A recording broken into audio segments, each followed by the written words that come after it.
Welcome back to Limited Supply, the podcast where we get deep into the tactical and strategic side of e-commerce, digital marketing, and building consumer brands. I'm your host, Nick Sharma. I've spent the last 9 years building, scaling, and investing in brands. And through this show and my weekly newsletter at nick.co/email, I'm here to share everything I've learned, the wins, the losses, the experiments, the tactics, and the insights, all so you can unlock your next $100,000 in revenue.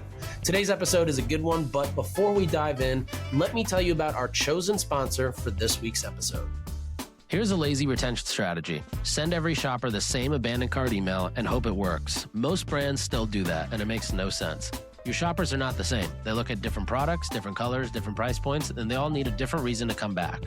Instant does the opposite. It looks at what each shopper actually did on your site, then sends the email that person should get. The right product, the right message, the right offer. It's like you had somebody manually writing the perfect follow-up for every single shopper, except it all runs automatically. That's why brands like Third Love, Neuro, Kind Patches, and TRX all trust Instant, and why brands are using it to drive millions of dollars in incremental revenue. We're talking 3 to 5x increases. Go to instant.one/Sharma and check it out today. Welcome back to another episode of Limited Supply. I'm your host, Nick Sharma. I'm going to be taking you back to a great interview I did with David Perell. David's one of the smartest people I know, one of the best writers I've ever met in my life. And we initially connected because of his writing and then ended up becoming really good friends over the years. But we go deep into content, writing, how to think about content, and just kind of a lot of things, probably a few nuggets you'll pick up that you can definitely leverage for your brand. So give this episode a listen. Reach out to David if there's anything he can be helpful with. Otherwise, you can always DM me if you need anything. I'll see you next week and have a great rest of this episode.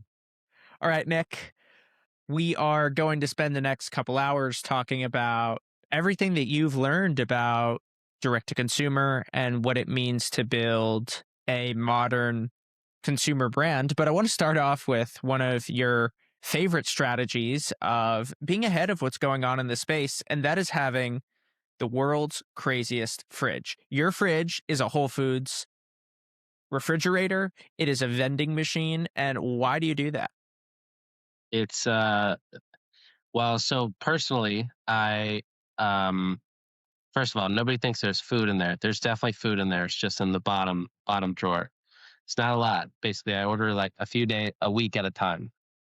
But it's basically a lot of times if I'm thinking about working with a brand and they happen to be in the food and bev space, or they are launching soon, or I've invested in one, then I always try to carry it. And, like for me personally, I just love the idea of having a vending machine fridge. But it's always stocked with like waters. Today I think it has some Olipop, which is like an alternative soda. It's got Sanzo. It's got basically it's my way of like testing product. And every weekend there's always people that come over to my apartment, and so it's a good way for me to also get feedback and understand product feedback or what people think of it, how they like the taste. A lot of times it'll just end up in like either mostly in good outcomes of like, hey, this is something that's great, or this is something that people love. That's a good signal for me. For example, my company will also build landing pages for some of these brands. And so we'll take a quote that somebody has when they first try the product, and that'll be, that might be, the greatest piece of copy that lives on that landing page. But more than anything, it's just the internet knows about my fridge. The last time I tweeted about it got 150,000 impressions, which I think is insane. And there was people commenting from, it's a polar extreme of a fridge, and the internet loves reacting to polar extremes. And so it's also it's a funny thing on the internet. But then it results in a ton of other brands that might be launching soon or have just recently launched, and they now want to send product to basically get in a fridge. It's like an ad placement at some level. But yeah, the famous fridge. You've seen it for a couple years now. Yeah, I think that this speaks to Nick Sharma, principle number one, which is that rather than looking to other people for ideas, what you do is you see the world as a museum, and all the answers that you need are actually just right in front of you. And so often you'll get questions of like, what resource can I go to find that or to learn more about that? Or what book should I read to do this? And you're like, just open your eyes, Yeah. have a fridge with direct to consumer products, invite people over, and you'll actually see what you needed. It reminds me of a story at a time where we went to a Warriors game, and this was back in the early days when we were both broke. So we sat all the way in the nosebleeds and we could barely see the ball bouncing. But what we got from that was looking at all the advertisements, and we Yeah. saw Oracle Arena, where the Warriors play, as this museum of advertising. We were analyzing every brand. We were looking at the in-game performances during timeouts, and we saw that experience as a lesson for how to think about advertising, how to think about product. And I think that this is a really important principle in how you live your life. It's trying to cultivate a life that gives you the answers that you need to be at the frontier of direct to consumer, rather than trying to look to other people for answers. Yeah. I mean, yeah, you've been to my apartment many times too. Everything here is probably a direct consumer brand. And my favorite part of it is the entire process from ordering it to seeing everything that comes from that, the unboxing experience, the shipping experience, the post purchase experience. Yeah, I pretty much just live it. What brand have you seen that you haven't been involved with that you think does an exceptional job with some of those things? A brand that I've seen that I haven't been involved with. One of my favorite ones was 8 Sleep, which is the mattress company.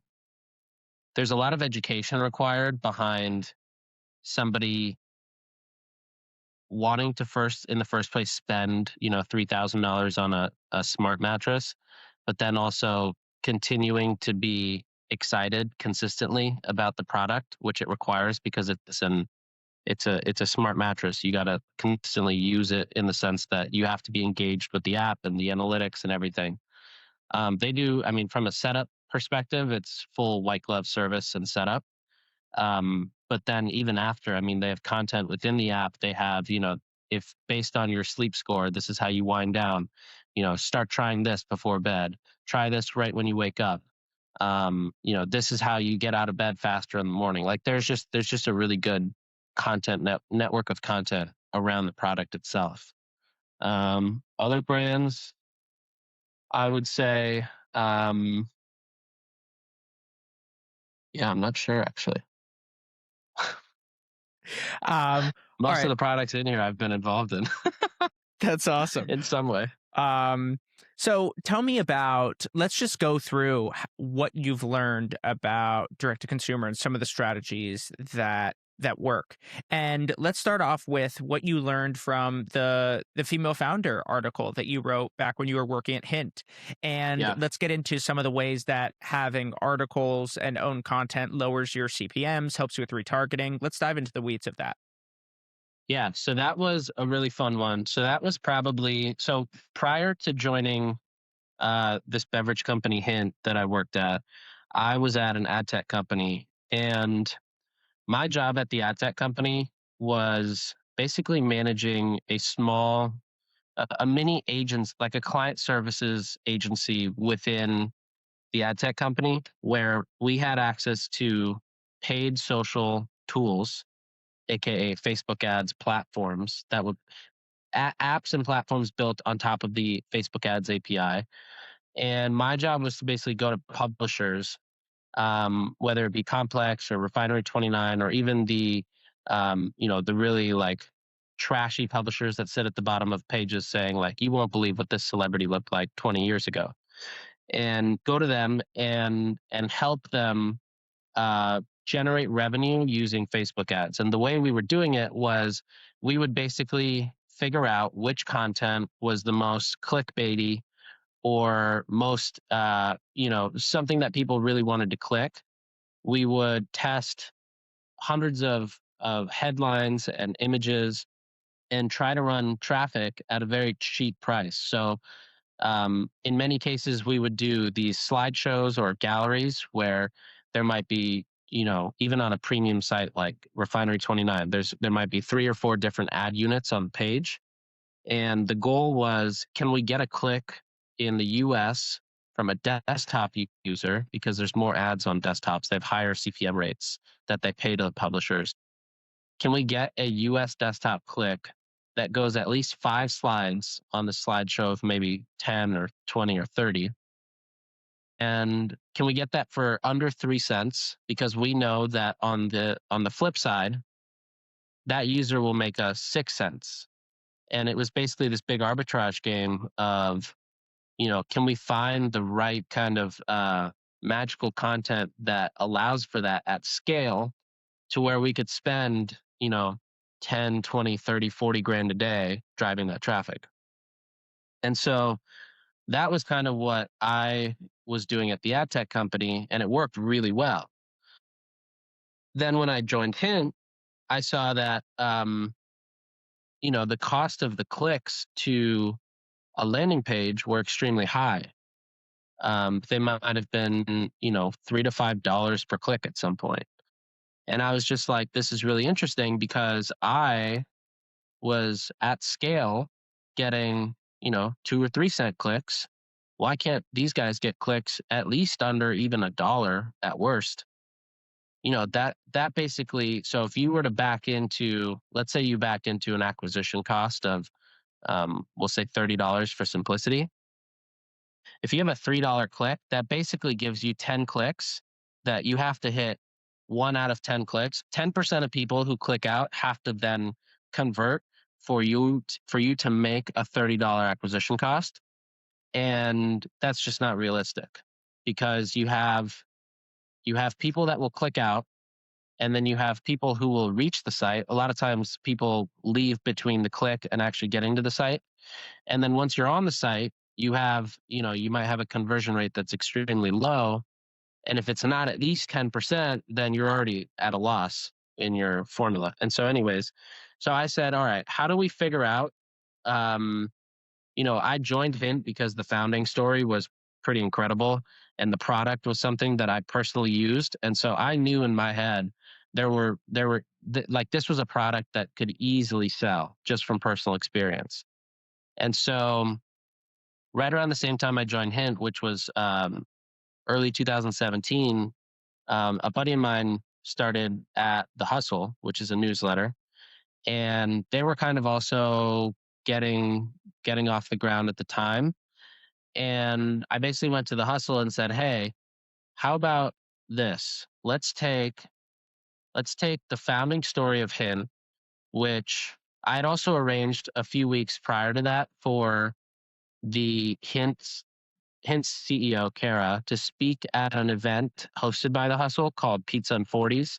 You basically drink 40 ounces of beer and tell the founding story and kind of spill some secrets.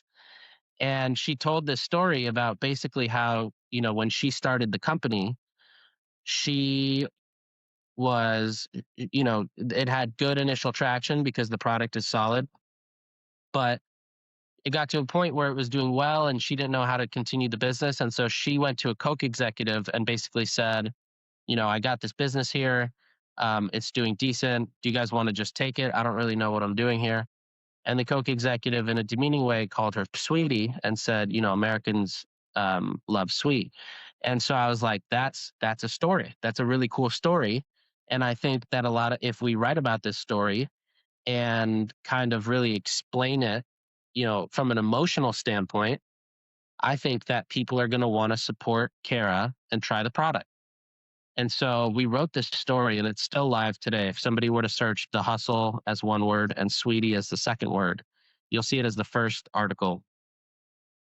And so we wrote this story and basically had the story itself, which was written in a very simple way. That was one of the big things we learned too, was the writing style had to be extremely easy to understand. I always say when you copyright, it should either be understandable, meaning like somebody should be able to read it, really understand it, and be able to spit it back out. That's like understandable to like a 12-year-old, or to somebody who's or a drunk person. Yeah, somebody who's extremely intoxicated.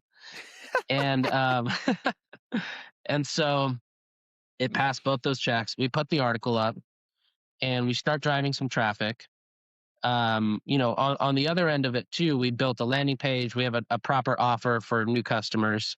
So we start driving traffic, and all of a sudden, our cost per click from Facebook to the article drops to a fraction, kind of where we wanted it to be. I think it was probably between 6 and 10 cents per click. And and the other thing too was because we were telling a compelling story, we got so many shares and reposts by people who weren't even buying the product, but they essentially became salespeople for us because I think around 15 to 20% of people who actually read the article then went to the hint site to purchase. So about 15 to 20% of people clicked out. The other 80%, the hustle, basically had traffic on the site. They got emails that were being put in. They probably generated a few 100,000 emails while we completely shaved our cost of user acquisition. It allowed for scale to a point where they had never seen those numbers. And basically, you know, for the 2 months following that article going up, there was this just hockey stick growth on the e-commerce business. And then, in e-commerce, especially in e-commerce around consumables, there's massive upside that comes from growth. There's subscription growth, there is retail growth, there is B2B accounts growth. There's just brand equity growth because we were telling a story. We weren't just selling a product at that point. And anyways, that became kind of a staple going forward, was this story-based selling instead of, hey, come look at us. We sell flavored water. Here's a deal for 20% off. And it very quickly put Hint as probably the most effective, the smartest direct to consumer food and beverage brand that maybe still is like running. Yeah, I think that the word that we're orbiting around here is differentiation. And differentiation is the real challenge in direct to consumer. I mean, if I walk into a Whole Foods, I cannot believe how many different kinds of wine there are. And when I go into the Whole Foods wine section, I don't know anything about wine. So I just choose by the coolest label. And Yeah. if the label's too slick, it means one thing. If it's too premium, it means the other thing. And so a couple weeks ago, I was going to a friend's house for a barbecue. And so we're at Whole Foods. And my buddy goes, "What kind of wine are you looking for?" And I answer and I say, "I'm looking for a cheap bottle of wine with an expensive looking label," right? And that is exactly what, it's exactly what somebody who a lot of people want to be looking for when they look at wines. And so I think this is what you're beginning to talk about here. Is like, what are the most important ways for direct to consumer brands to differentiate? Because if they don't, my goodness, how many protein bars are out there? How many bottled waters are out there? How many milks now are out there? There's more kinds of nuts in milk than I even knew existed. Yeah, well, what's also really interesting is the kind of the offline world of beverage and even food for the longest time was heavily in not endorsed, but so we kind of created Kara as this influencer slash public figure slash kind of the face of the brand, versus what had always kind of been done up until then was, you pay a celebrity $500,000 and you get their face. Like Core Water had Demi Lovato, Papa John's had Peyton Manning, and so we kind of changed it to a point where we were just like, all right, our budgets are smaller. We don't have those budgets. What can we do to build kind of brand equity and put a face on this where it tells a story and it creates something that's like a relatable attraction point for the brand that doesn't cost millions of dollars. And that was, basically leveraging Kara kind of as a public figure and an influencer and a storyteller. Yeah, let's switch gears a little here and talk about owning a color. This is something that you've done really well with Judy, and talk Mhm. about some of the brand strategy behind that and why you think Judy works. I mean, for me, it's like you just see that orange. It's a bright orange. I bet it's the brightest, most saturated orange that you can find. Talk about the strategy behind that. Yeah. So Judy's an emergency preparedness brand. And the first line of products out of Judy is a collection of emergency kits that are customized to where you live, how many people are in your home, and what kind of emergencies you might face. And so, there was really no player in this space prior to Judy as far as building a brand. Now there's a ton of, AAA emergency kits, or, if you go to Costco and you look for an emergency kit, there's definitely a go bag. If you go to Amazon, there's definitely these random bags, but there's never been a company that comes in and says, we're going to be the emergency kit brand, and we have a compelling product that has everything you need for 72 hours of survival for a family of 4, and it's all in this bag that is puncture proof, waterproof, whatever. um, and so Simon, who's the one of the co-founders and the CEO, he basically 2 years ago realized that so many of his friends were, who like his friends, by the way, are the they're the Kardashians, they're the Jenners, they're the Chrissy Teigens of the world. And so they, like, these are the people that people think have never experienced problems in life, right? But he realized so many of his friends experienced these like random problems, whether it's like having to evacuate and just not having a go bag, or there's a hurricane or an earthquake and there's nothing there, where people feel comforted that they have a go bag, an emergency kit, basically something there. And so he decided, like, let me create this brand Judy, where we'll not only sell the kits, but we'll create an entire educational experience around it. So when you get a Judy kit, you're not only getting a kit, you're getting, you're subscribed to text messages that have localized alerts.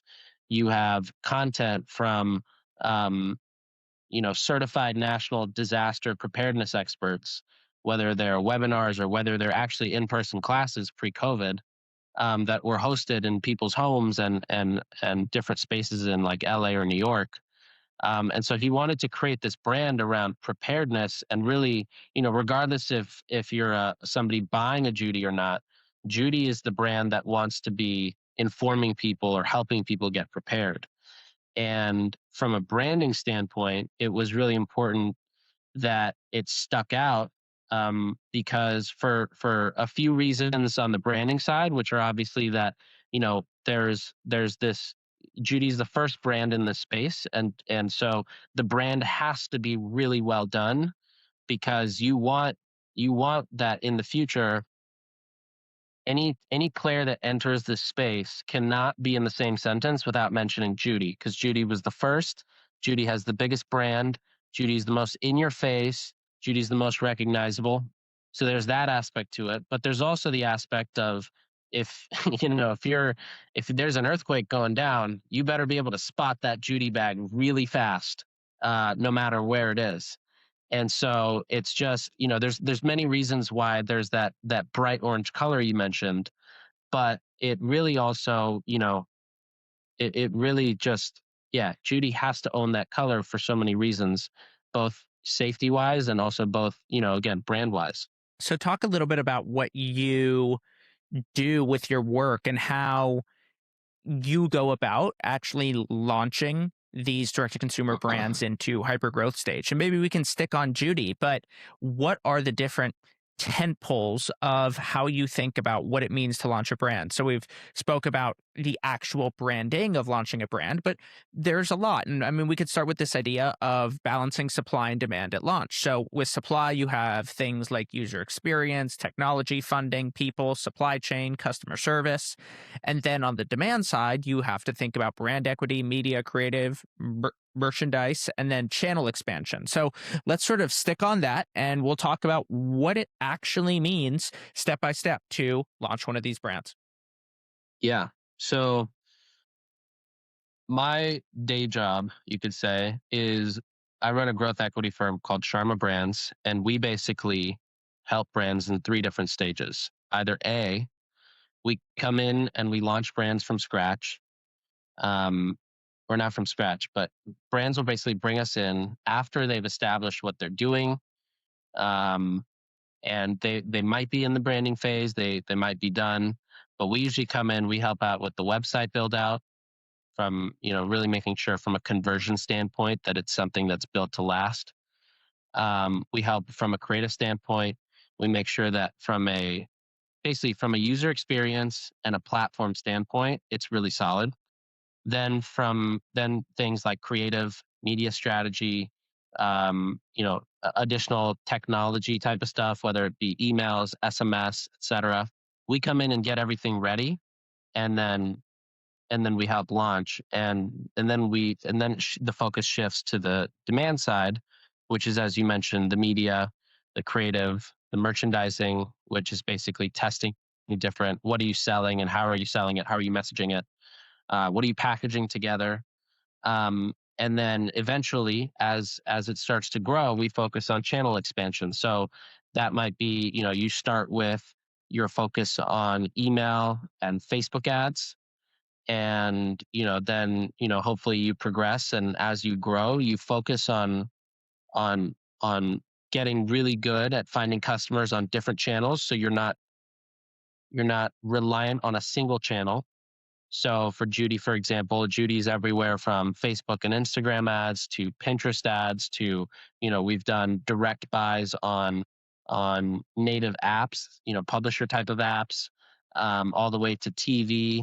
And so we're not reliant on one channel of user acquisition, which is really important because for everybody who works in direct to consumer, you know, they've they've seen throughout this year, there's weeks where Facebook can be really good, and there's weeks or months like September where Facebook can be really bad, and things can break on the platform that you just have no control of. And when you're overly reliant on a single channel, then you might miss your entire revenue goal simply because you weren't diversified from the beginning. So I got a question for you. When is it good to diversify in terms of your channels? And when do you want to actually double down on a single channel and not focus in other areas? Because the thing is, as you focus in more places, you need a bigger and bigger team. And so when are when would you advise a company to say, hey, Facebook is working really well for you, Twitter, YouTube working really well for you, stay there and don't dilute your attention? And then when do you Yeah. want to be diversified from the start?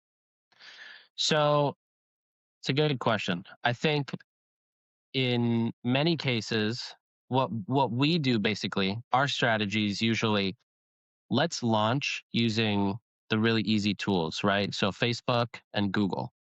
On Google, you want to launch with basically branded search, which is essentially people searching directly, Judy emergency kit. Not necessarily emergency kit, but Judy emergency kit. That's a term that you own. And you want that because anytime you have a launch, you might have PR, influencers, people posting, friends talking about it. You want to be able to capture that really lower funnel traffic. Now on Facebook, you might want to use, Facebook in general is a mid to lower funnel channel. However, it does really well with finding you new customers and bringing them in. Now, what we typically recommend and often do is because Facebook is so easy to use, it's fairly cheap to run media on Facebook and really test and learn. We'll usually use Facebook initially to refine the marketing after launch, because you can have the most elaborate brand book and all the phrases that your branding agency comes up with, but none of those are necessarily tested or proven from a standpoint of data. They were ideated and they sound good, and they were approved by whoever's launching the brand, but you still need to really test and understand what are the value props that people actually care about, that get people to click and get to your website or purchase. And also, what are the things that people want to hear in different stages? You might realize that to get somebody initially interested, you have to hook them differently than the way that you speak to them after they've already heard of the brand or been to the site. So we use Facebook to help um, determine what are those, basically, we call them like messaging avenues.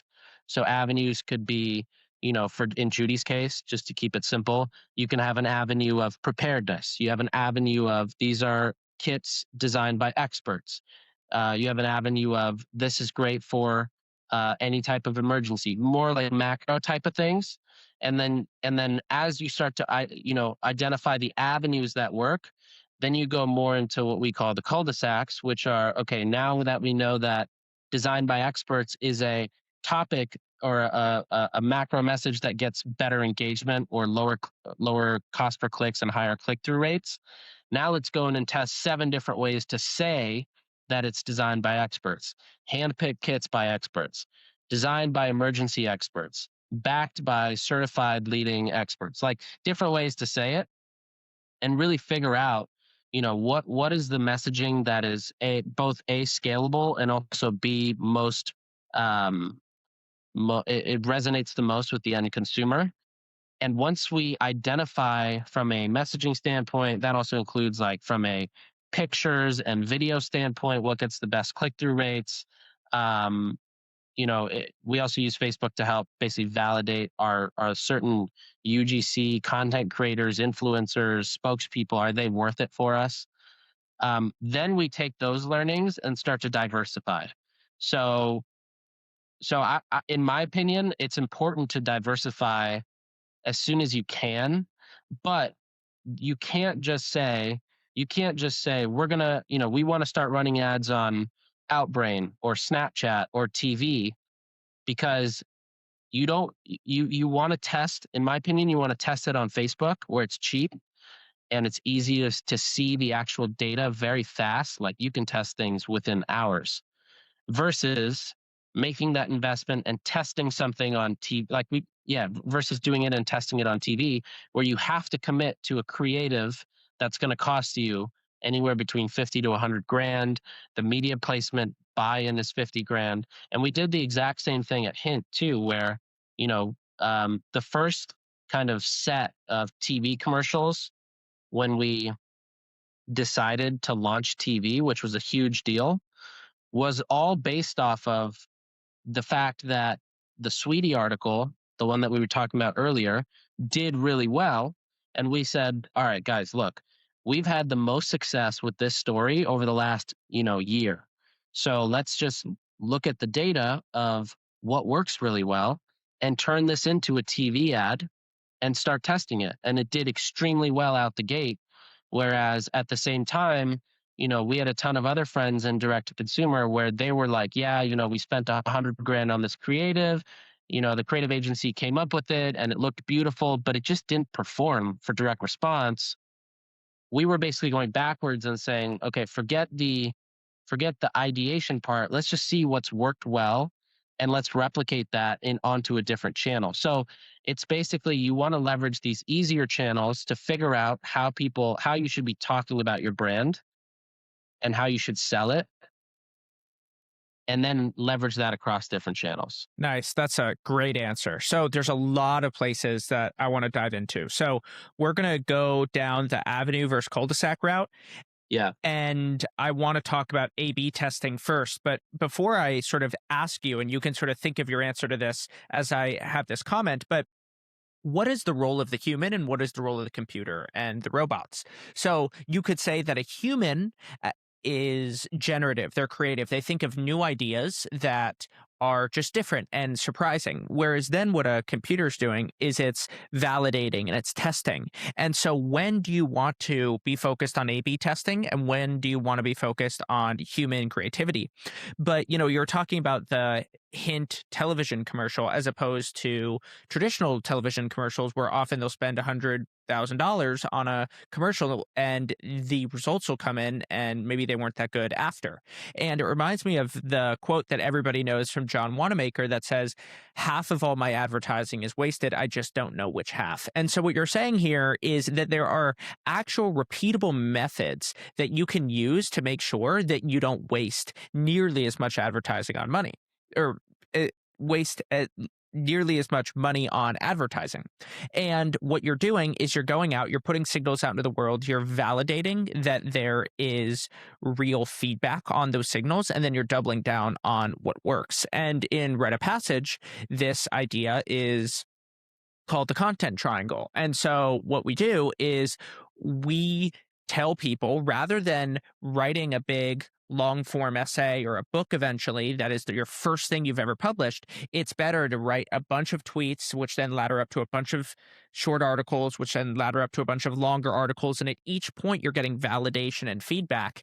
And I think that this is one of the things that a lot of people get wrong about creativity or don't realize the advantage that has been given to modern creators is getting additional feedback at every single step so that you can distill and refine what it is that you're doing. And for people who say, oh, but that's not a pure way of doing creativity, it's just not true, because I was talking to a guy named 3 Blue 1 Brown on the podcast, and he has more than 3 million YouTube subscribers and probably runs the biggest math YouTube channel in the world. And I asked him, how do you begin to validate your ideas and begin to work through them? And he says, what I do is I do mock presentations for people before I spend all the time making a YouTube video with them. And so to get back to what we were saying here, he isn't just doing A/B testing. He's thinking of an original idea, but then at a certain point, he's putting some filters out into the world, getting feedback, and doubling down on what works. So what is the role of A/B testing in building a brand? So I personally think that it's the most critical. I mean, we've done it every time you and I have gotten together and put out an article. The reason the articles blow up and will get 50,000 people reading it within a week is because it's stacked on top of 2 or 3 layers of validation before we put something out.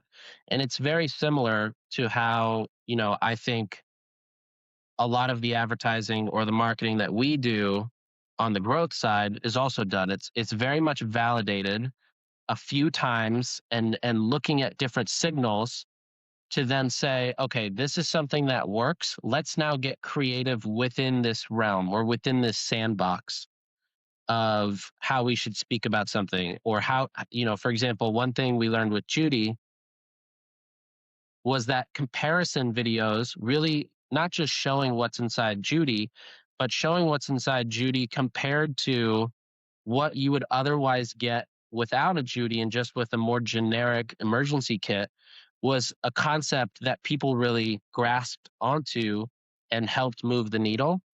And so within that now, knowing that that's the goal is we want to show people comparison, then we got really creative around who's going to make these comparison videos, how are we going to them, how are we going to message it different ways?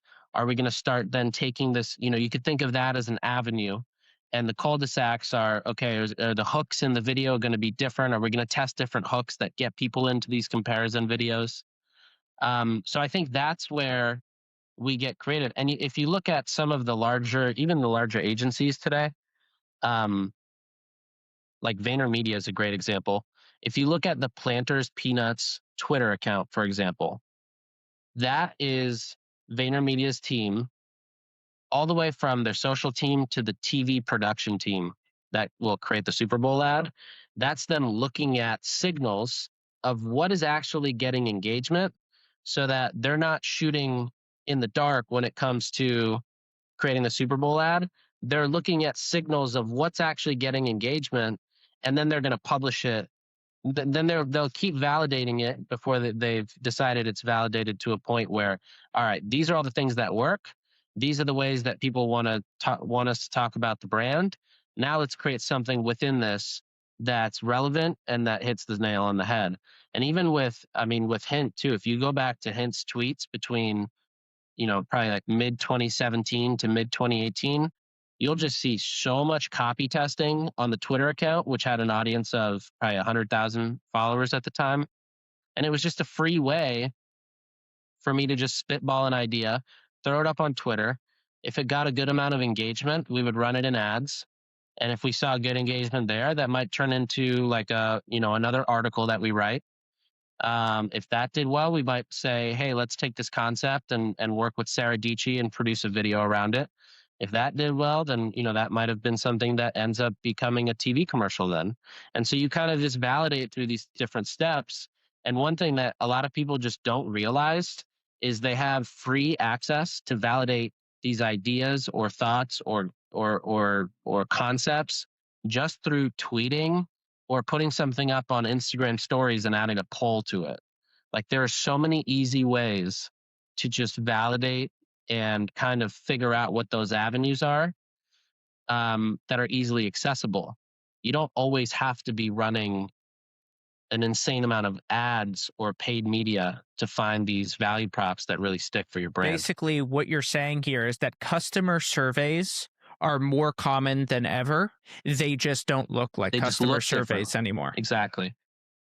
That's huge. So you talked about working with Sarah at Hint. Tell me about what you think of the role as influencers in these direct-to-consumer companies. What are people missing? Why do you like working with influencers? And what have you found? I mean, I think one of the really surprising things that you and I have spoken about is that shaky videos perform really well. Things that look like people are making them sort of on a whim, things that look like people are making them at home, that have that raw and authentic feel generally when they're on platforms that are very social in nature. Those tend to perform much better than really produced videos. But I think that then leads into another one of your principles, though, that you want your creative to match the platform, and you need to know the culture of a platform like you need to know the culture of a city. And just as if you're in New York and you're walking Fifth Avenue and it's 6:30 in the afternoon, you better be walking fast. And if you're at a funeral and you're walking at that speed, that's just weird. Like, what are you doing, right? You're not being respectful. And so there's a culture in different places, and that then leads to our walking speed, just as there's a culture on different social media platforms, and that leads into the kind of creative that you use. Yeah, so there's a couple things there. There's influencers and there's culture and nativity to a platform. So on the influencer side, so it's important that we also reiterate that this is focused for direct consumer brands, because this always makes people really angry. But from a content perspective, you're absolutely right. The shakier, the better is a phrase that is commonly said throughout the world of direct consumer. And we'll get into that in a second. But on the influencer side, there's a couple different roles influencers play. There's the role of, I'm ninja and I'm aligning myself with a streaming platform. And that's a huge deal because that's a top 1% influencer who has massive influence, and they can move crowds like no other, right? And so there's those types of influencers, but the ones that I was heavily focused on were the ones that had anywhere between 50,000 followers to maybe 10 million followers. So not the top 1%, but still had a good amount of a following, right? And so one thing that I used to always see was, coming to New York and being at Hint, I had a few friends who at the time were, influencers. And I would say like, hey, why don't we how about we get together and all basically book out the rooftop at 60 LES Hotel, and I got the corporate card, and let's get some influencers together. I'll get some hint bottles on the table. We'll get everybody drinking hint and posting on their stories. And let's just like start to create this little like culture of hint influencers in New York. And it was never intentional, but like, it just started happening. And at the same time, what I saw brands doing was simply, you sign up to an influencer marketing platform, you pay them the month or the annual fee, and then you get on the platform and you find 12 influencers who have a certain number of followers in a certain region, and you check next to their pictures and you hit send brief of like, hey, we want you to post on your Instagram a photo of you drinking the water, and this is the caption, and let us know when it's posted.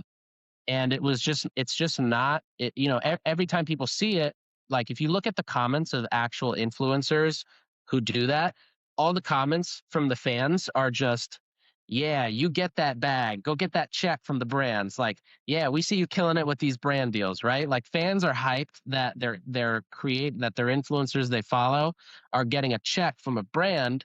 They're not going to go to the store and be like, oh, I saw David Perell on his Instagram with a bottle of hint in his hand, so I'm going to go and get, a bottle of hint. And it's because it's just not natural. And so what we started doing was the complete opposite. We just said like, forget the whole like pay for influencers. Let's just like bring them together and have a good time. And we'll host a couple dinners. We'll get drinks together. We'll get to know each other on a personal basis. And let's look at them not as influencers but actually content creators. So how can we leverage some of the things that the reason they're influencers, or they have a following in the first place, is because they're really good at one thing that they do, or really good at leveraging a platform, right? So for Sarah had built a following of probably 500,000 followers or subscribers on YouTube because she was really good at talking to a camera when she was doing her daily vlogging. She built an audience because she was good at speaking to a camera, and people felt that she was speaking to them, and that's why they subscribe and keep watching.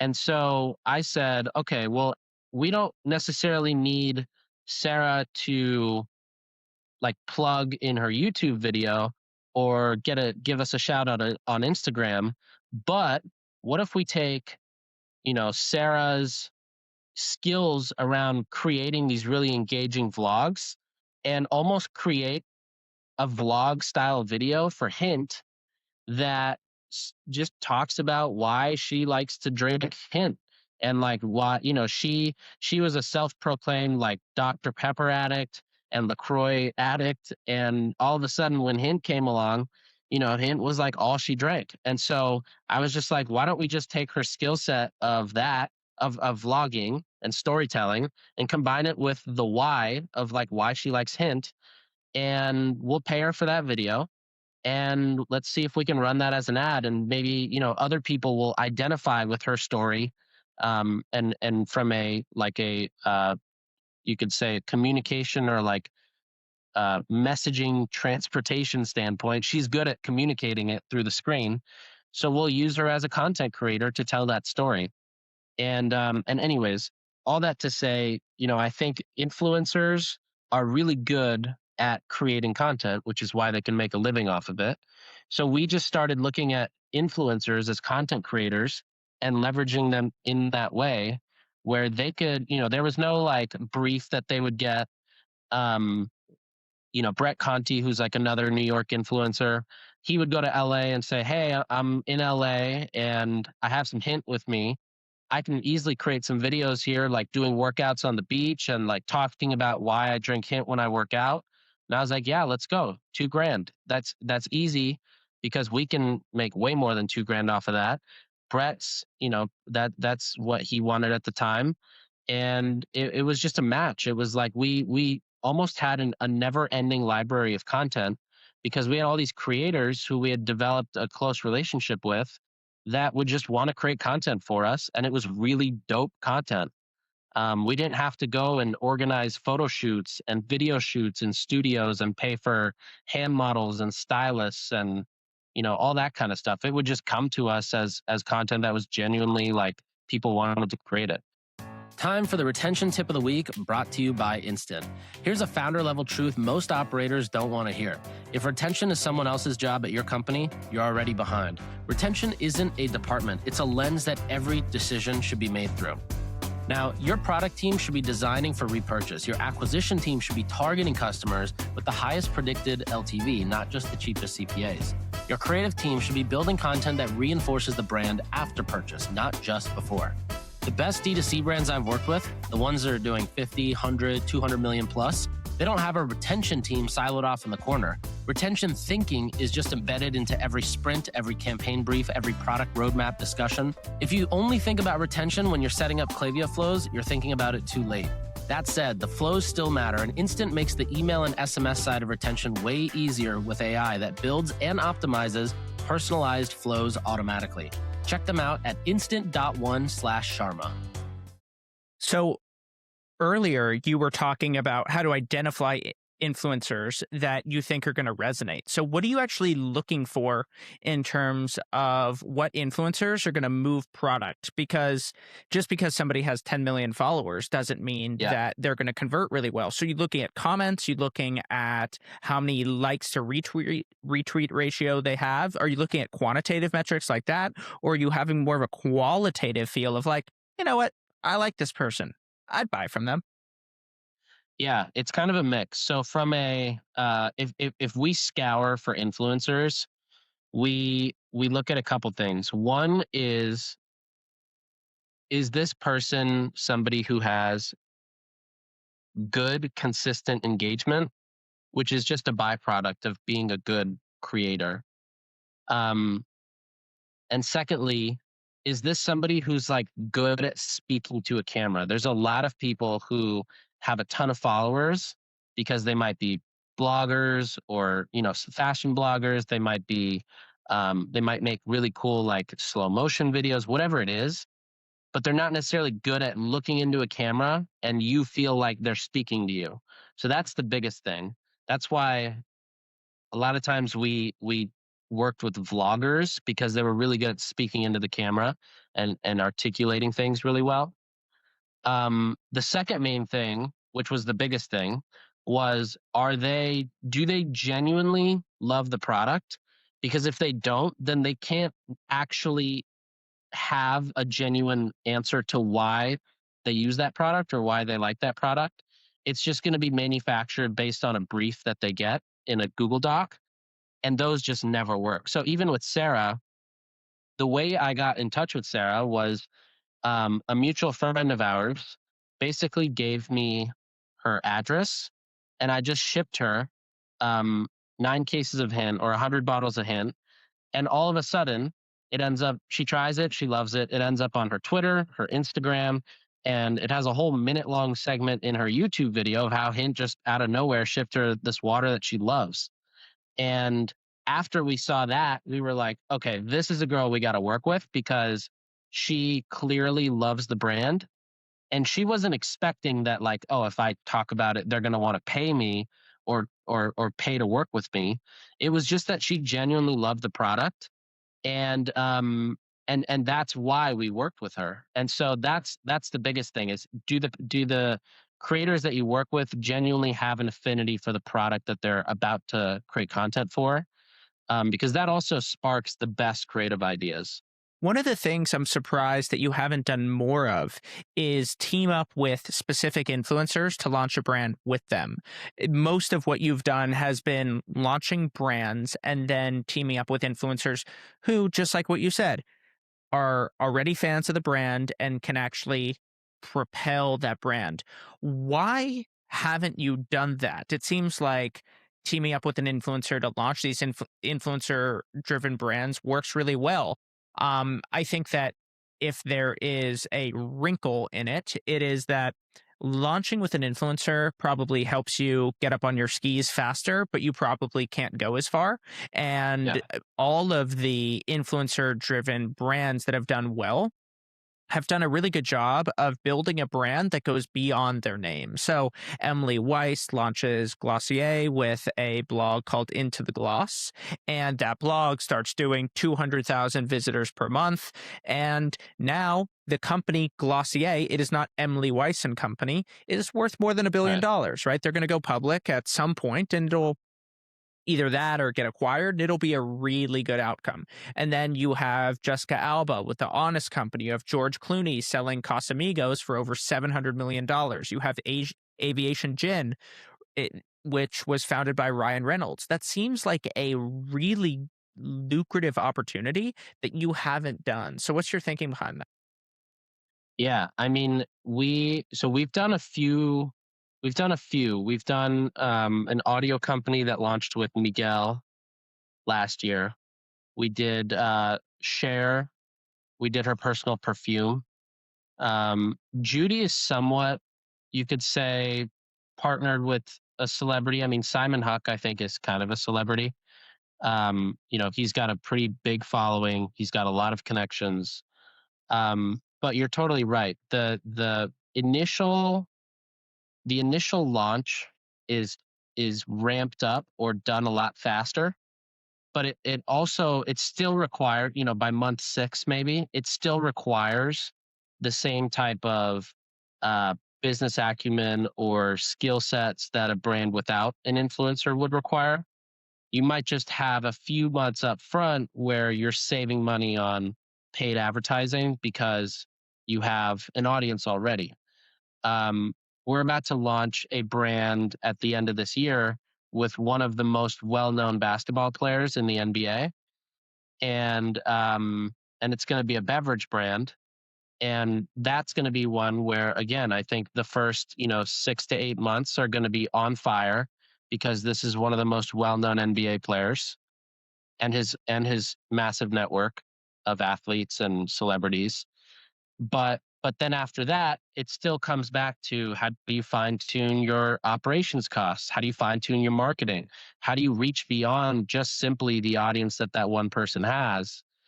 And I mean, Glossier is another great example of that, right? Like they launched with the Into the Gloss traffic and audience, but then very quickly had to begin fine tuning the paid marketing and the messaging and the retail stores and kind of all the pieces around it to sustain that growth trajectory from the beginning.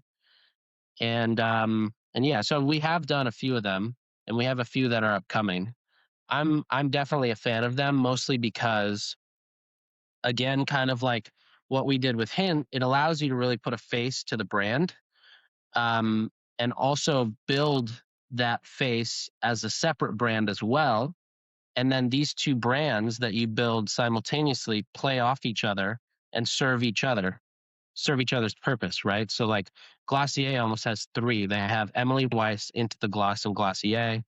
Hint, you could say, has Cara Golden and Hint. Judy has like Simon Huck and Judy. Twice Toothpaste, which is one of my portfolio companies, has Lenny Kravitz and Twice. And so there's a lot of like cross promotion that allows. And then the other cool thing too is when you have a person tied to something, there's just a lot of opportunities that you might not get as a brand, but you get as a person where you can then plug your brand. So the first one that comes to mind is when Lenny Kravitz was on the Ellen show. It became an ad for Twice because Twice was mentioned there about doing a donation, and Lenny Kravitz is a co-founder. Twice would have to pay so much money to get on the Ellen show otherwise, but because they leveraged Lenny Kravitz and because Lenny was going to go on the show, that was an easy plug for Twice. So yeah, all that to say, I think celebrity brands or brands with influencers or really brands with people who have really good networks and access are something that I think is going to have to be almost ingrained in future brands, because you can't, it'll be too hard to not have that network or that access or that audience upon launching a brand, or too expensive. So I want to switch into talking about operations. What are some of the things that new creators don't know about operations? The things that even people who have been in the industry for a while, they know what they're talking about. What surprises them that you have learned? The first one that's always funny is that their content has to sell product versus just bring awareness to a product or a brand. And so I think that's the biggest one. Then after that, there are so many things that, even just like talking with friends who are influencers, and we might work with a brand that they want to be, they want to be a retained brand ambassador for. They might not know that, like, the reason they haven't gotten an email back is not because the brand doesn't want to work with them. It's because there's like 7 people on the brand marketing team where there just has to be all these checks and balances done. Um, Whereas they might think like, oh, this brand just doesn't want to work with me. That's why they haven't replied. There's other things around, like, when an influencer goes to a brand and says, we want to work with you, there's questions of like, okay, well, does this person bring an audience that we don't have or can't get access to easily? Do they bring a network of people in their close, friend base? Like, for example, when we worked with Sarah, I feel like we got the entire squad of New York influencers on Hint just through working with Sarah. Um, is this somebody that, from a cost perspective, are they costing less than the revenue they're bringing in for us? Not just gross revenue, but net, like EBITDA type of revenue. What do you mean by Are that? Meaning, like, you might have like from with your margins factored in, will the revenue that's generated from this person um be greater than the cost we're paying this person in the first place? There's just a lot of more operational type of like holdups that I think a lot of these influencers have never seen or are not really exposed to, because they typically deal with, one person on the marketing team. But it all has to do with, basically, is this person going to generate revenue or awareness or brand equity for us that we otherwise could not get in a cheaper way? Talk about when it comes to brand, what you learned redesigning Hint's water bottle and the experience of what happens when you actually go to a store and look at different products on the shelf. And maybe we can talk a little bit about end caps and the ways that brands pay for end caps, and you want those to be memorable. But you spent a lot of time on that, and I'm curious to hear what you learned from from that experience. Yeah, I think it was about a year long process. The rebrand, the website rebuild, it really started, I think, with the idea that we needed a new website. Um, we were on an older platform called Symphony Commerce, which I don't think is even around anymore. And it was always breaking, and there were always things that were down. We could never get things like, new pixels up quickly. We couldn't make changes to the site without having to go through Symphony Commerce's own customer service. And so it was just this bottleneck of, guys, we can't scale unless we have a new website built on Shopify Plus, and that was pretty much it. And so when we started to explore that process, we also thought, all right, well, why not maybe entertain pitches or the thought of, potentially a rebrand for the company, because it hadn't been rebranded in, yeah, it was originally branded in 2005, and then it just hadn't changed since then, and we were sitting at 2017 at that point.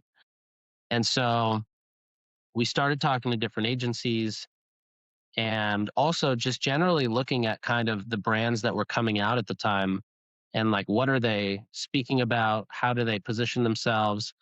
Walking down the beverage aisle in Whole Foods, which is always the best place to look at up and coming brands because they take them in first.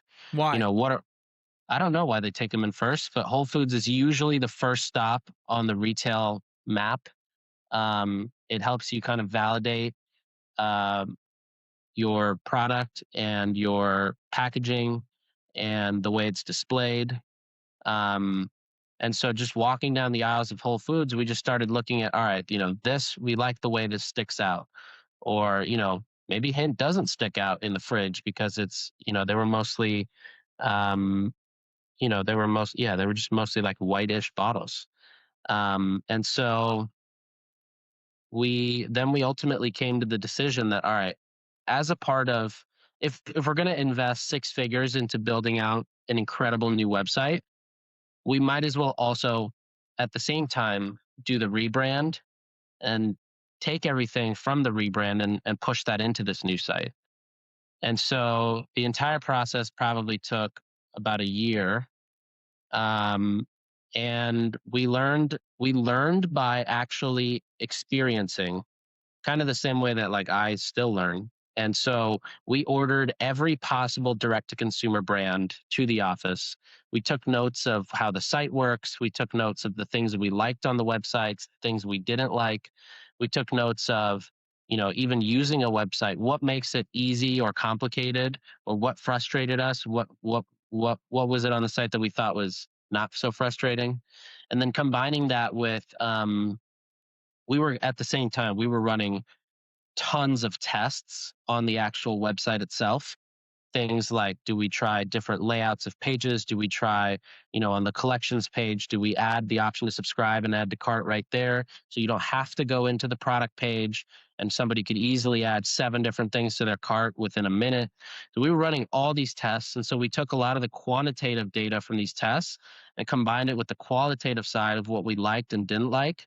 And then on the brand side, the same thing. What were the things that we liked about brands, like whether it was a Third Love or HelloFresh or Harry's or Quip, and what were the things that we didn't like, and what were the things that we wanted to make sure that we communicated as a brand to consumers, right? So like Hint went from a brand that just sold flavored water to being positioned as a brand that takes the crap out of everyday products, replaces it with the fruit essences, and also ingredients that are much better for you. And so that was the biggest thing around the positioning, was making sure that we solve for that positioning message. Um, and then once we understood from a fundamental, from a messaging, from a kind of communications perspective, how we wanted that brand to live, then came in the pieces of, okay, now we start looking at actual like messaging copy. That's where those lines like fruit and water hooked up came in. And then layering on design on top of that. So actually, to arrive at the bottle that exists today, there was probably, close to 100 different variations of the bottle. And it would be like, we would put them all in the fridges. We had a retail store on Union Street. So we would put them in the fridges and see what people liked and just literally ask people, all the way to, taking these different, taking the different like samples of what the bottles look like and putting them in the fridge at a Whole Foods and just looking at the whole fridge and saying, all right, does this pop? Does it stand out? No, why not? If it does, then why? And then, okay, taking these learnings and put it in iteration, in the next iteration. So it's a lot of like actual just qualitative stuff versus simply looking at a checklist or a playbook of how to do it. And then also like, it was a lot of like what Kara wanted in the brand going forward, because this brand is ultimately her baby. So it was a lot of like, why something should be a certain way, or why not, and incorporating that in. But it basically starts with the fundamentals of like looking at data, then looking at the qualitative side of things, and then actually testing and just iterating a bunch.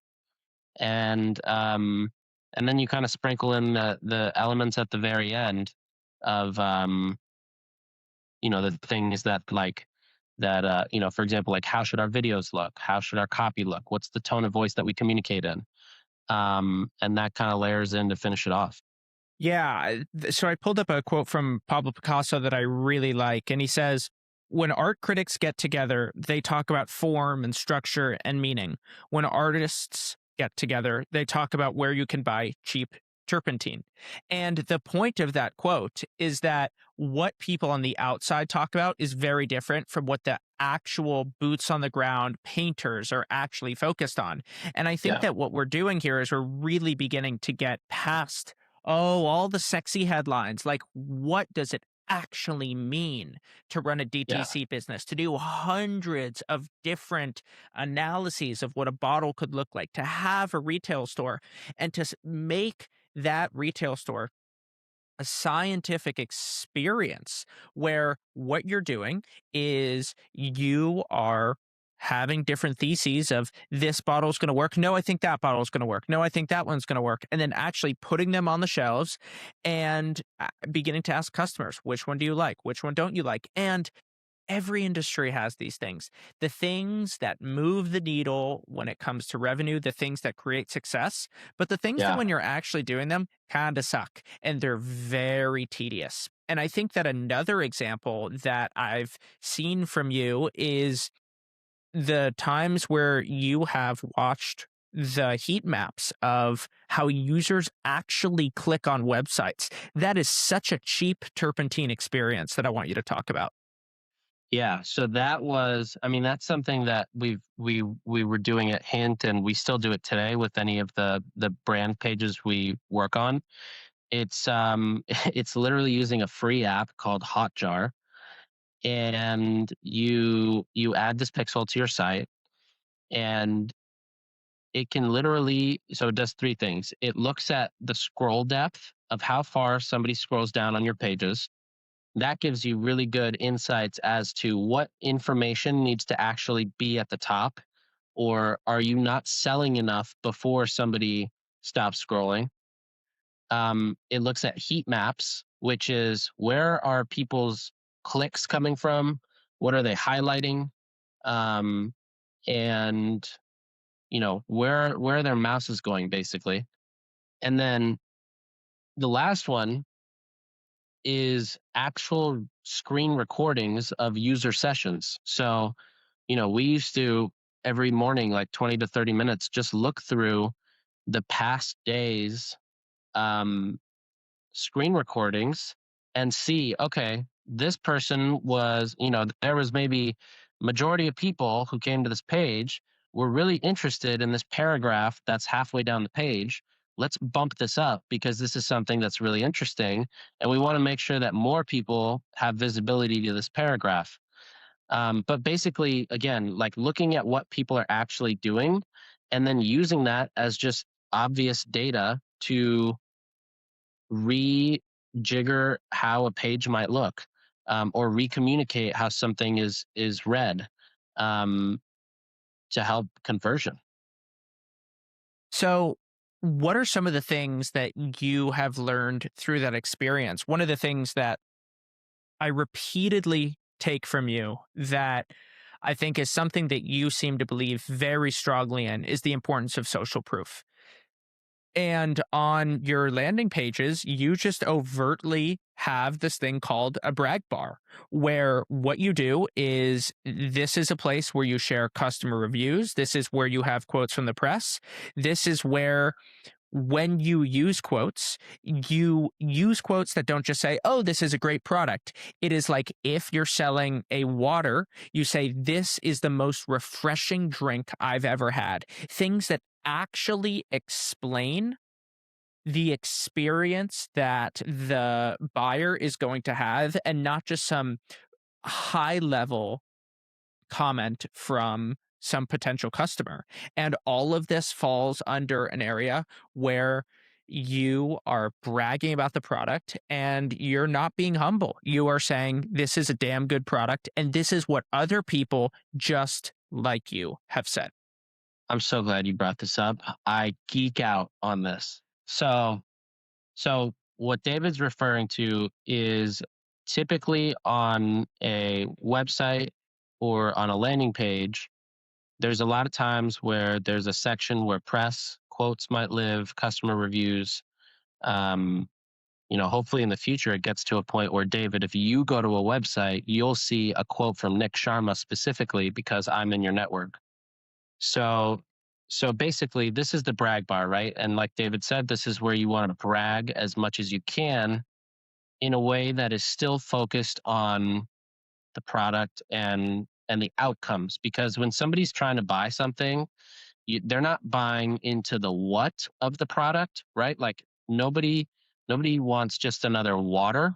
They want a beverage that's going to get them off of Diet Coke, or they want a beverage that's going to feel like they're drinking dessert without, drinking a sugary soda. And so you want to always be pushing the outcomes, or another word for that is just the value props. And so, if they're press quotes, you want to make sure that from a actual logo standpoint, you are matching the press logos to the audience that you're going to be driving to this page. So, for example, if you're running ads from Facebook, you may use, and your target demographic is like, 24 to 40 years old. You might focus on logos like Pop Sugar, or, like Elle Magazine, or New York Times. And then if you are running, for example, TV ads to a landing page with a much older demographic, you might focus on things like Good Morning America, or Town and Country, or Hearst Media. Like basically you want to align the demographics of the publications to the demographic of the traffic coming in. So that's one. Then from the actual quote standpoint, you don't just want quotes that say, for example, this is our favorite, this is our the New York Times' favorite water, or this water is extremely refreshing. You want something that says, after a week of hint water, I was able to kick the diet soda habit. Something that really explains why that customer might be there in the first place, or why they might be wanting to try the product. And this brag bar, it helps with the validation of, okay, there's notable logos and publishers talking about the product, but B, they're aligning the reason they're there with why that brand was in the first place in a publication. So there's that. And then the other one is the customer reviews, where again you want to focus on things that elicit outcomes where the customer may be looking for. So if it's like, I can just pull a couple up real quick. If we look at like hydrant, for example, it's a quote from Pop Sugar that says, when I really feel the need to replenish, a water mix-in like hydrant offers up to triple the electrolytes as my favorite drink, as well as sodium, magnesium, potassium, and zinc. Like, that's a great quote from a great publication. And the second one there is from The Skim, and it says, proper hydration can clear brain fog, and that's exactly what hydrant does when you mix it in your water first thing in the morning. So they're focused on things that really like complete that story of the brand. And then you might have customer reviews that complement it. So for example, on the hydrant page again, there's one that says, ordering has been so easy, and I can't imagine my mornings without Hydra. I struggle to drink enough water, and this has definitely helped. So somebody reading this might say, oh, I also struggle with drinking a ton of water. If I just add this into my morning routine, maybe I'll feel much better, and it'll clear my brain fog. So they kind of all tell the story cohesively. But again, it's not in the context of this is coming from the brand. It's in the context of this is what other people are saying about it. So you don't have to take the brand's word for it. You take somebody else's word for it. Yeah, this is key. And I think one of the things that you didn't quite get to that you had implied is that the more specific the customer review, the more believable it is. Yeah.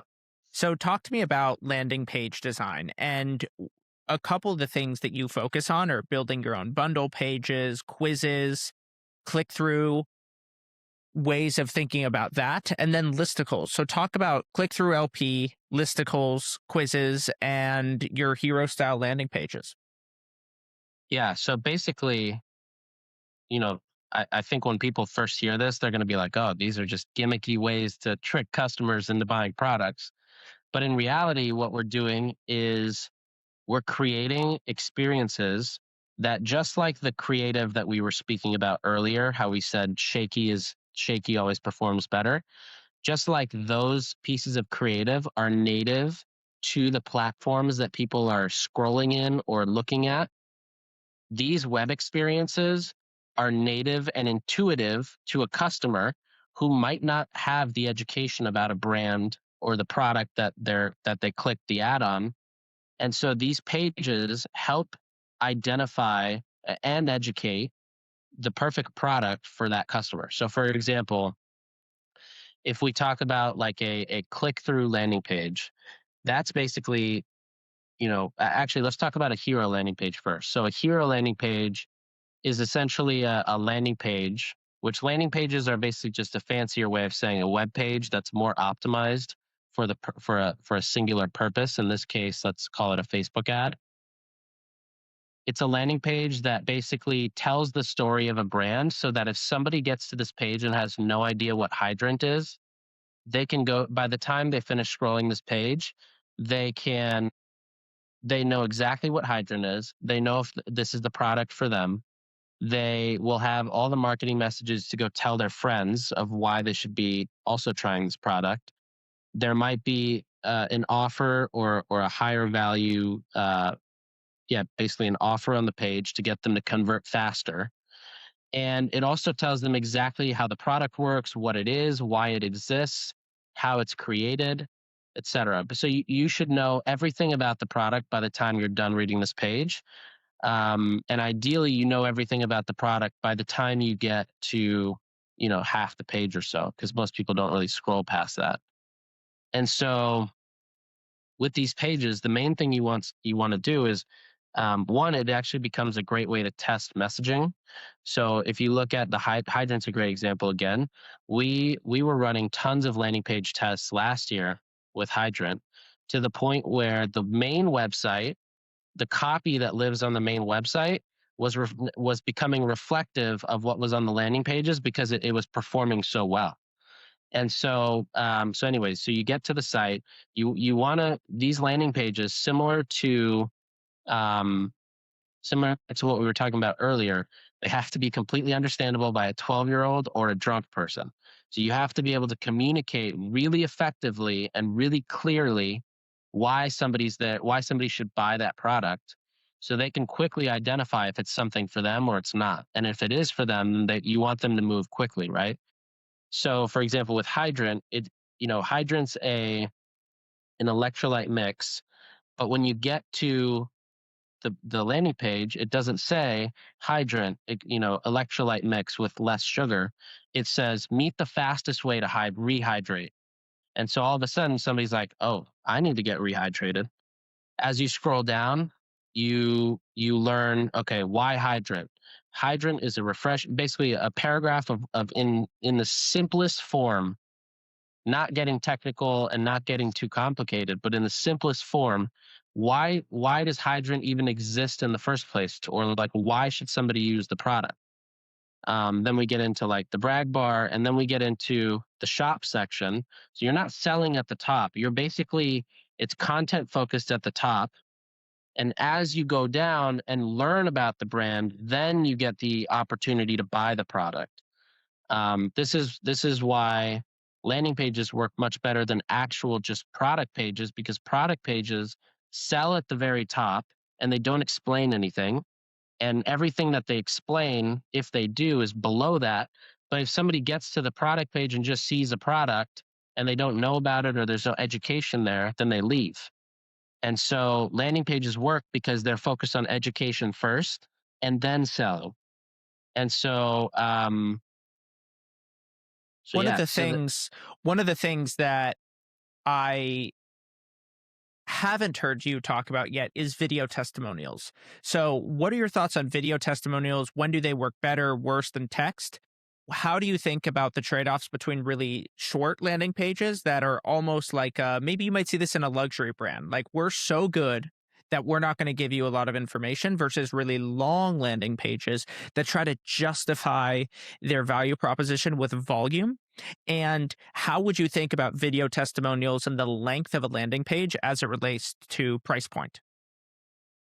So I think a lot of times when you see like a really high end luxury brand doing the shorter pages, or even just in general, if you see a really short page, it's usually because they plan for that for that person to be coming from an extremely high intent source of traffic. For example, if you search, again, if you search a Judy emergency kit and you get to a really short page, then it's probably because you're coming in already knowing what you're there to buy in the first place. And so it's more focused on, okay, now that you're here, let's get you to buy and you can get on with your day versus let's sit here and educate you because you might already know about the product. For video testimonials, I think what you're referring to is like user generated content or like UGC style ads. These have become, I mean, again, when you're native to the platform, and Facebook and Instagram are great examples of this. UGC is just it's like it's a drug because it is so cheap to produce. You can, I mean, all the UGC we do for our clients is all filmed on iPhones using the selfie camera. You make sure you have good lighting. You make sure you have a camera, on your iPhone, and you just talk about the product. And you could even rant for 10 minutes straight, and then when you edit it in like an editing software, you just cut up all the right pieces and the value props that you want in the video. And because it's so easy to make and record, you can test so many different ways of how you communicate about the product. You can test different hooks at the first 5 seconds. What are you talking about? You can test different hooks. Um, you can run it through personal like pages too. It doesn't always have to come from a brand page. So I mean, UGC is so incredibly underrated as a marketing So tactic. why would it be underrated? Like, what is the mechanism behind that? Is it that UGC is such a new thing that a lot of the more It's a new classic? thing. Yeah, it's a new thing, but it's also not looked at as an elevated form of marketing because it's filmed on an iPhone and because it's not overly produced.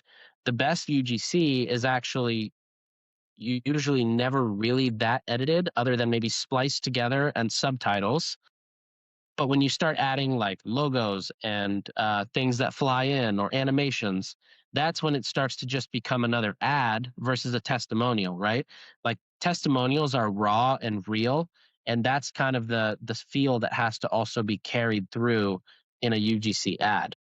Beautifully said. So you were talking earlier about as you think of designing a landing page, what you do is at the top, you begin to educate people, begin to justify, hey, this is our product, this is what we do. And then towards the bottom, you begin to sell. But often the sales cycle can be a lot longer, can maybe be over many months or something. So when do you think about running people through an email or a text message based sales process? And then how do you think about when you begin to sell, how you begin to get people onto a website where they'll buy something?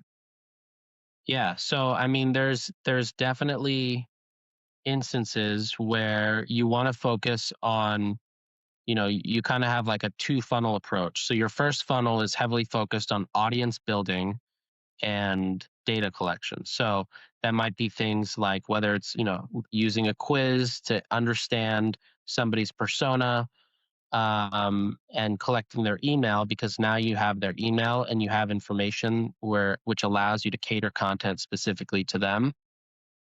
And then you use the second funnel, which is basically let's focus on a series of emails or a series of text messages, or quote unquote moving them down the funnel. If they start with viewing a video, then you want to show them a different piece of content. Maybe it's an article. If they came to the article, now you're going to retarget them with maybe one more thing. And when they get there, you want to retarget them with the final page or the opportunity to purchase. Um, we try to figure out from a messaging standpoint how do we shorten that? And we have, in many cases, successfully shortened it. And the biggest trick to it is literally looking at customer reviews. And so anytime we build a page, a landing page, we go through and write down all the different value props or characteristics customers talk about. So for example, if you're talking about Caraway, it might be like design. It might be the non-toxic, non-stick, feature with no Teflon. It might be the fact that there's a canvas lid holder for the tops of the pans. And so we literally just write down a list of these value props that people talk about, and we'll just go through a couple thousand reviews and just start putting tallies next to what are people, addressing the most. And then when we build these pages or we design the marketing funnel or you create these UGCs, you almost just look at, all right, if the most talked about thing in these reviews is design and non-toxic, non-stick cookware, let's focus on these two as kind of the leading messages, and everything else becomes second, third, fourth to that. But again, it's like literally using actual qualitative customer information to see what they've experienced and what they liked about it, and then using that again in your marketing. That's again why when we talked about using Facebook to launch and really refine your messaging, like they might not have had those value props at the top of their list in their brand book, but through testing and through looking at customer reviews, that's something that they figured out. Yeah, what I would say is it is using customer words to sell customers. And rather than trying to force creativity on your own, what you're doing is you are taking and aggregating all of the words that customers are actually using and then basically playing a game of ping pong. You're absorbing the best ideas, then you're hitting back at them what those are, and then creating this cycle of better and better ideas. Exactly. Thanks for listening. We'll be back next time to cut through the noise on CPG, retail, and e-commerce. If you enjoyed this episode, why not share it with a friend? And be sure to subscribe wherever you listen so you don't miss the next one.